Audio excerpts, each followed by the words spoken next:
Je vous expliquais que payer ses impôts n'était pas obligatoire, que la matrice est illégale et illégitime d'en réclamer, et que ces impôts sont extorqués par la menace et l'intimidation. Oui, c'est du racket. Alors, où sont les contradicteurs? À part des trolls sans arguments et des gugus qui n'y croient pas sans s'être renseignés davantage, je n'ai rien vu. Je vais répondre aux questions récurrentes. Oui, mais si c'était vrai, ça se saurait, et personne ne se soumettrait. Ça doit être la meilleure, celle-ci. Il est précisément là le problème, personne ne cherche réellement à savoir. Comme s'il y avait mieux à faire que de remettre en question notre asservissement quotidien. Tout le monde attend qu'un gars fasse le premier pas pour avancer. Et ouais, mais vous m'étonnez qu'on se fasse assimiler à des moutons.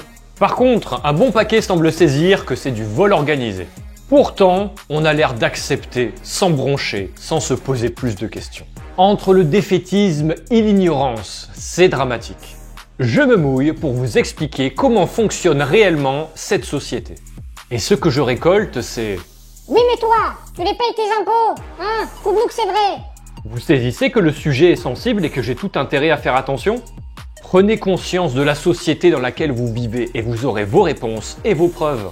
Pour info, ça fait quelques mois que je vulgarise tout sur mes réseaux. Vous voulez vous en convaincre, alors écoutez mon raisonnement. C'est pointu, mais faut s'accrocher. Si vous attendez que du tout cuit et pré-mâché vous tombe dans le bec parce que vous auriez mieux à faire que de vous intéresser à votre propre sort dans cette société, on n'ira pas loin. Oui, mais ils prélèvent sur nos comptes. Et vous êtes en accord avec ça? Vous le sentez qu'il y a embrouille pourtant. Et je vous confirme, c'est parfaitement illégal. Délit de concussion, article 432-10 du code pénal. Et sinon, qu'avez-vous imaginé pour que ça n'arrive pas? Ils nous ont enfumé la boîte crânienne de manière tellement magistrale qu'on ne s'intéresse même plus à notre condition de vie. Du pain et des jeux! Allez hop, ils sont occupés, on va pouvoir leur faire les poches. Je comprends que vous ayez peur. Si on a tous peur, on est fichu. Si on cherche à s'en sortir, on a une chance. Une dernière que j'affectionne, très catégorique. Oui, mais on ne peut rien faire.